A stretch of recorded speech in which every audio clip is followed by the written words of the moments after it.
नमस्कार, मैं हूं सुरेश चौहान के और आप देख रहे हैं बिंदास बोल। बिंदास बोल में हम आपके सामने फिर एक ऐसा मुद्दा लेकर आए जो जुड़ा है आपसे, हमसे, हमारे देश से, हमारे आस्था से। आप देख रहे हैं मेरे पीछे, ये वो मंदिर है जो टूट रहे हैं और खास करके ये संख्या बढ़ी है रूस में। वैसे तो कई देशों में फिलहाल हिंदू मंदिरों का टूटने का सिलसिला जारी है, लेकिन इसकी संख्या सबसे ज्यादा रूस में फिलहाल पाई जा रही है। इस विषय की खबरें देश में आने के बाद चुटपुट जगह पर तो इसकी खबरें चली है, लेकिन कोई गंभीर चर्चा इस विषय पर नहीं हुई है। हमने चाहा कि इस विषय पर इसके एक्सपर्ट लोगों को, इस विषय पर काम करने वाले लोगों को आपके सामने लाए, इसलिए आज हम अपने इस कार्यक्रम में लाइव में आपके साथ जोड़ रहे अभय वर्तक जी को। अभय जी, आपका स्वागत है बिंदास में। सनातन संस्था का काम करते हैं, सनातन संस्था के प्रवक्ता है और गोवा में टूट रहे हिंदू मंदिरों के ऊपर उन्होंने बहुत बड़ा काम किया हुआ है। इसलिए आज हमने रशिया में टूट रहे या विदेश में जो हिंदू मंदिरों को खतरा है, इस विषय पर अभय जी को आज के कार्यक्रम में बुलाया है। साथ में आप भी ऑस्ट्रेलिया से यूके तक सैटेलाइट के द्वारा वीडियोकॉन डीटीएच पर 322 नंबर पर, डिश टीवी पर 567 नंबर पर और बिग टीवी पर 428 नंबर पर आप सबका मैं स्वागत करता हूं। आप इस कार्यक्रम को मोबाइल पर भी देख सकते हैं। www.sudarshan.tv.com पर आप अपने मोबाइल, कंप्यूटर या टैबलेट पर भी इस कार्यक्रम को देख सकते हैं। आइए, आपके कॉल लेने के पहले हम नजर डालते हैं मुद्दे पर।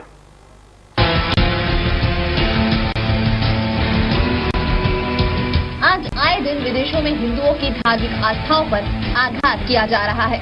कभी हिंदू धार्मिक ग्रंथों पर प्रतिबंध लगाने की बात होती है, तो कभी हिंदू मंदिरों को ढहाए जाने की।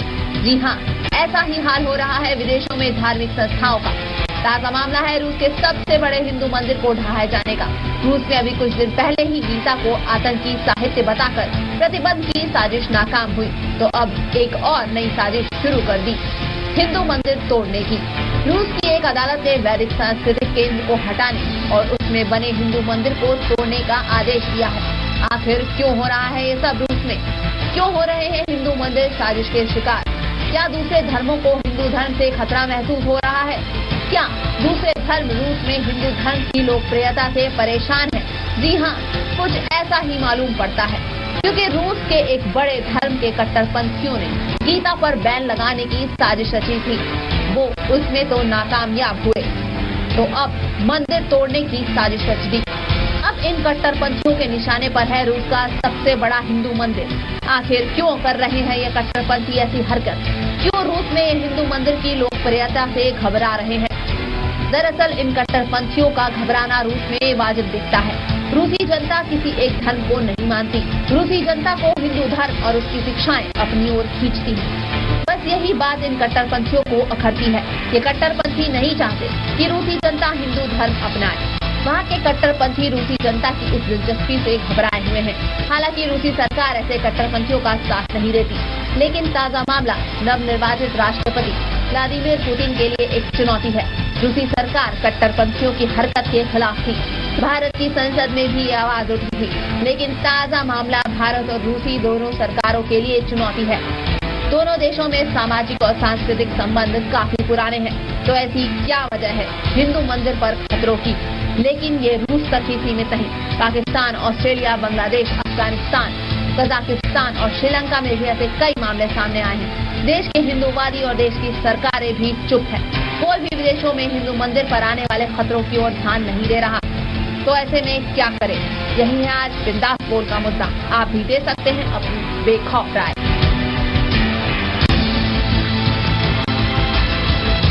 ये मुद्दा है और इस मुद्दे पर आज आपको बोलना होगा, क्योंकि आपकी आवाज केवल भारत में नहीं तो रशिया तक जानी चाहिए। रशिया के राष्ट्रपति को इस विषय पर अपना निर्णय देना चाहिए और ये बात केवल रशिया तक नहीं है। इस बहाने हम पूरे दुनिया भर में इस मुद्दे पर क्या क्या कहां हो रहा है और कहां मंदिर खतरों में है, ये भी बात करेंगे। हम पहले चलते अभय जी के पास। अभय जी, इस कार्यक्रम में आपकी पहली प्रतिक्रिया क्या है? क्योंकि आज हिंदू मंदिर जो खतरे में, सिर्फ विदेश में नहीं, आज भारत देश में भी हिंदू मंदिर उसी प्रकार से खतरे में है। लेकिन हिंदुओं के ऊपर होने वाले अत्याचारों के बारे में कोई भी प्रसिद्धि माध्यम आज छपवाते नहीं है। आज मैं सबसे पहले सुदर्शन वाहिनी को इसी के लिए धन्यवाद दूंगा कि आपने अभी तक हिंदुओं के ऊपर होने वाले सभी अत्याचारों को सही प्रकार की प्रसिद्धि दी है। इसमें एक बात पहले आती है कि जो बात रशिया की चल रही है, रशिया तो वैसे वास्तविकता में भारत देश का मित्र देश रह चुका है। उस देश से इस प्रकार की अपेक्षा नहीं है, लेकिन पिछले कुछ सालों में हम देखते जा रहे हैं कि पहले ये घटना पूरा देश कर रहा है, ऐसा नहीं कह सकते कि ये रशिया देश ने ये किया है, वहां की सरकार ने ये किया है, ऐसा नहीं कहा जा सकता, बल्कि वहां पर कुछ ग्रुप्स ये चीजें कर रहे हैं। ये इसका क्या कारण है? क्या आपको लगता है कि इसका कारण ये हो सकता है कि पहले रशिया में कम्युनिस्ट शासन था, तब किसी धर्म को मानने का वहां पर एक तरीके से अनुमति नहीं थी, या इतना चलन नहीं था? रशिया टूटने के बाद देश बने और देश बनने के बाद वहां पर जो लोकतंत्र आया, उस लोकतंत्र ने लोगों को धर्म को चूज करने की या अपना जो धर्म चाहिए वो सिलेक्ट करने की अनुमति दे दी, और इसमें सबसे ज्यादा लोग हिंदू धर्म की तरफ बढ़ने लगे। क्या ये कारण है? ये कारण भी है, क्योंकि अभी रशिया में एक तो दो बात इसमें है कि पहली बात है कि रशिया में हिंदुत्व की ओर मुड़ने वाले लोगों की संख्या सबसे ज्यादा है। मतलब पिछले 2 सालों में जो सर्वे किया गया था, रशिया में 25% लोगों ने कहा था कि हमारा हिंदू मूल है। और रशिया की वैशिष्ट्यता यह और एक है कि वहां की जो भाषा है, रशियन लैंग्वेज, उसके अंदर 40% से ज्यादा शब्द संस्कृत भाषा से है। इसकी ओर से उनका मतलब वैदिक संस्कृति की ओर रशिया के नागरिक बहुत ज्यादा पैमाने में मतलब झुक रहे हैं। लेकिन इसका दूसरा एक, मैं आपकी बात को जोड़ना चाहूंगा और दर्शकों को अपडेट देना चाहूंगा कि पुराना रशिया, जिसमें अब अलग बने अजरबैजान नाम का एक देश है, इस अजरबैजान देश में अग्नि मंदिर है, जो कि भारत में अग्नि की पूजा की जाती है हजारों लाखों साल से। तो वहां पर भारत नाम का जिला है, और वहां पर जो मंदिर बना है उसका नाम अग्नि मंदिर है अजरबैजान में, जो पुराना रशिया है।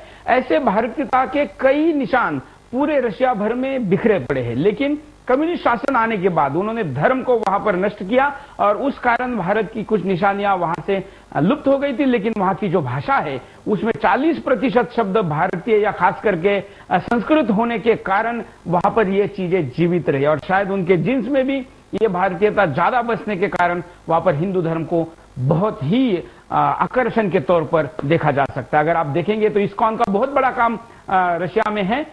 हम एक कॉलर के बाद चलते हैं। अब आप कॉल भी कर सकते हैं, स्क्रीन पर चल रहे नंबरों पर कॉल करके अपने बात को रखिए।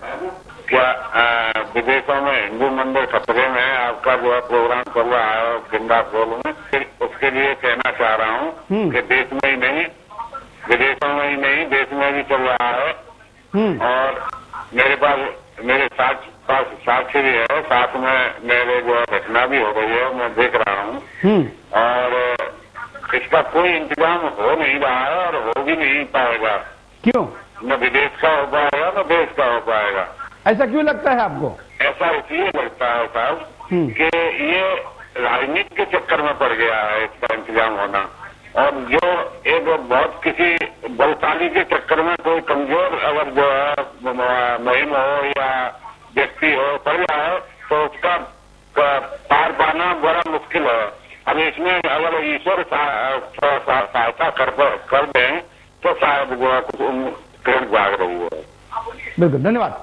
ईश्वर तो सहायता करेगा, लेकिन ईश्वर भक्त को पुरुषार्थ करने के लिए आह्वान करता है। ईश्वर खुद कुछ नहीं करता, आपके द्वारा करवा लेता है। अगर ईश्वर को लगता है कि मेरा काम इस शरीर के द्वारा हो सकता है तो उस शरीर को शक्ति भी देता है। उसके लिए आगे आने की जरूरत है। ये खुद जिस भगवान का ये मंदिर तोड़ा जा रहा है उसी भगवान ने गीता में कहा है। अभय जी, ये कॉलर ने बात कही, आपके बात से ये सहमत में नहीं, भारत में भी मंदिर खतरे में है, और उनको लगता है कि इसमें कुछ होने वाला नहीं क्योंकि राजनीति हो रही। लेकिन रशिया में इस विषय को क्या राजनीति है? हाँ, उस मुद्दे को भारत में नहीं उठा रहे हैं बाकी दल, इसमें राजनीति हो सकती है। इसके बारे में एक बात आपको जरूर कहना चाहूंगा कि रशिया का जो मंदिर हम आज जिसके बारे में चर्चा कर रहे हैं वो सबसे बड़ा वैदिक केंद्र है।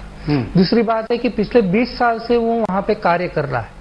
वो सिर्फ मंदिर नहीं है, वहां पे वैदिक संस्कृति का जतन करने वाला, लोगों को शिक्षा देने वाला यह केंद्र है। ये बहुत महत्वपूर्ण बात है, और इसी बात को उठाकर वहां के जो स्पिरिचुअल ऑर्गेनाइजेशन है, जो वैदिक स्पिरिचुअल ऑर्गेनाइजेशन जो यह मंदिर चला रही है, उनके जो अध्यक्ष है सुरेश कारपेटियन, इनका कहना आज हम सुनना बहुत महत्वपूर्ण है। उन्होंने आज उनकी प्रतिक्रिया देते वक्त उन्होंने कहा है कि यह रूस की जो एक्सट्रीमिस्ट कैथोलिक चर्चेस है, उन विचारों के चर्चेस है, उनकी षड्यंत्र की वजह से इस मंदिर को तोड़ने की आज यह अवसर आया है या इस अवस्था पे हम पहुंचे हैं। ये बहुत महत्वपूर्ण है कि ये जो कड़वे विचारसरणी वाले जो कैथोलिक चर्चेस है उनके षड्यंत्र वहां पे चल रहे हैं, वहां से वैदिक संस्कृति हटाने का षड्यंत्र चल रहा है। गीता के ऊपर बैन लगाने के पीछे भी यही ग्रुप था, ऐसा भी कहा जाता है। जी, यही बात मैं आपसे कहना चाहूंगा कि यह बात महत्वपूर्ण है कि हम इसको मतलब नकार नहीं दे सकते, हम इसको छुपा नहीं सकते कि एक बहुत बड़ा षड्यंत्र पूरे विश्व में चल रहा है जो पैन इस्लामाइजेशन का है और वो पैन क्रिश्चियनाइजेशन का है। बिल्कुल, हम मुद्दे पर आएंगे।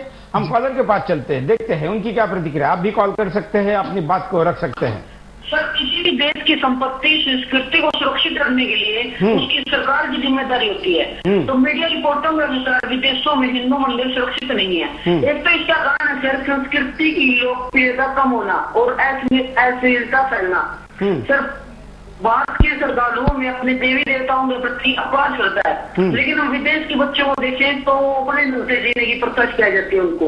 इसका ताजा उदाहरण यह है कि रूस में गीता पर प्रतिबंध लगाने के बारे में वहाँ की सरकार सोच रही है। कोई भी देश किसी अन्य देश के धार्मिक ग्रंथ के बारे में ऐसा नहीं सोच सकता। इसका कारण है कि देशों में संस्कृति की ठीक से जानकारी नहीं मिली है। मैं सर सुदर्शन टीवी का धन्यवाद करना चाहता हूँ कि वो हर क्षेत्र से अपना विषय रखता है। बिल्कुल, धन्यवाद। अब इस चीज में एक बहुत बड़ी बात है, इन्होंने कहा कि यह सरकार का काम है। क्या ये वाकई भारत का सरकार ने करना चाहिए तो क्यों करना चाहिए और क्यों नहीं कर रही है? सबसे महत्वपूर्ण बात है ये सरकार का ही काम है, क्योंकि जो रूस के साथ बात कर रहे हैं वो कोई आम संगठन काम नहीं कर सकता है। सबसे पहली बात है कि सरकार ने त्वरित रूप से वहां के जो हमारे राजनीतिक अधिकारी है उनको बोल के अपने जो प्रतिक्रिया है उसको देना चाहिए। जैसे भगवत गीता के बारे में हमने देखा कि बैन लग गया, बाद में संसद में हंगामा हो गया, फिर सरकार ने आश्वासन दिया कि ठीक है हम रशिया के साथ बात करेंगे। ये सिर्फ हिंदुओं के मंदिर है इसके लिए होता है, या अगर ईसाइयों के रहता या कोई मुस्लिम का रहता तो वहां पे तुरंत सरकार एक्शन ले लेती। हम कहते हैं कि सरकार का पहला दायित्व बनता है कि रूसी सरकार के साथ पहले बात करे और इसके अंदर इंटरवेन करे। आपको जानकारी है कि 29 तारीख को श्री कार्पेटियन दिल्ली में आए थे, उन्होंने माननीय महोदय राष्ट्रपति जी की भेंट भी ली और उन्होंने यही मांग की कि रशिया गवर्नमेंट से हम अपेक्षा नहीं करते, हम अपेक्षा करते हैं भारत सरकार से, क्योंकि भारत सरकार इसके लिए लेकिन भारत सरकार क्यों नहीं फिर कर रही है? क्या कारण है इसका? सीधा साधा कारण है कि आज इस देश में हिंदुओं के ऊपर अगर अत्याचार होता है तो उसके बारे में भारत सरकार बिल्कुल अवेयर नहीं है। आपको अच्छी तरह से जानकारी, इस देश में हर साल 6 लाख हिंदू धर्मांतरित हो रहे, ईसाई धर्म का स्वीकार कर रहे। मेरे पास आंकड़े है 1994 से 2007 तक 64,670 करोड़ रुपए भारत में क्रिश्चियन ऑर्गेनाइजेशंस को आए हैं, जिसके जरिए उन्होंने बहुत बड़ा कन्वर्जन का धर्मांतरण विषय पर एक अलग से कार्यक्रम करेंगे। लेकिन आज हम भारत क्या हिंदू मंदिर विदेशों में सुरक्षित है, ये सवाल पूछ रहे हैं। कुछ कॉलर हमारे साथ और जुड़े हुए हैं, उनके पास भी चलते हैं। सूरज, मैं कहता हूँ कि हम मुस्लिम देशों में और हमारे हिंदू ही वहाँ पर मुस्लिम देशों में तो सुरक्षित नहीं, तो मंदिर कैसे सुरक्षित रहेंगे? दूसरी बात यह, कल आपने दिखाया था एक साधु गौ हत्या के लिए वहाँ पर प्रधानमंत्री के सामने पेड़ के ऊपर चढ़ा हुआ था, लेकिन दूसरा मीडिया वाला क्या बोल रहे थे उसको कि गंगा बचाओ आंदोलन। मीडिया वालों को कुछ उतनी भी तब आपका चैनल छोड़ के बाकी दूसरे किसी भी चैनल ने वो नहीं दिखाया। दूसरी बात, हमारे प्रधानमंत्री श्रीलंका के हिंदू के लिए तो बोला चलो अच्छी बात है, बोलना चाहिए था, लेकिन हमारे प्रधानमंत्री जो पाकिस्तान में हिंदू रहते हैं, जो वहाँ पर जो हिंदू और बांग्लादेश में हिंदुओं की, वहाँ के लिए उन्होंने वो बात क्यों नहीं उठाई? उनके अकल क्यों नहीं आती? बाकी मीडिया क्यों नहीं उठाता? यह भारत में जो सोडो सेकुलरिस्ट लोग हैं या गलत सोच लोगों के मन में आई है कि किसी एक धर्म की बात करना या अपने खुद के धर्म की बात करना मतलब धर्म निरपेक्षता को छेद है। वास्तविक ऐसा नहीं है। आप ईमानदार हिंदू हो तो आप ईमानदारी से इस्लाम का भी कोई नुकसान नहीं सोचोगे, आप ईमानदारी से क्रिश्चियनिटी का भी कोई नुकसान नहीं सोचोगे। लेकिन आप अपने आप को भूलकर ये सेकुलरिस्ट बनना चाहते हो तो अपने धर्म को भूलने का मतलब सेकुलरिस्ट नहीं होता। और यही भारत में निधर्मिता और सर्वधर्म के प्रति समभाव की जो व्याख्या की गलती हुई है, उसका परिणाम है कि आज भारत सरकार विदेशों में जो हिंदू मंदिर है उस विषय पर क्या स्टैंड ले, ये उनको पता ही नहीं चल रहा है। दिशाहीन सरकार का बेसिक कारण है कि थॉट में, सोच में अंतर होना। एक और कॉलर के पास चलते हैं।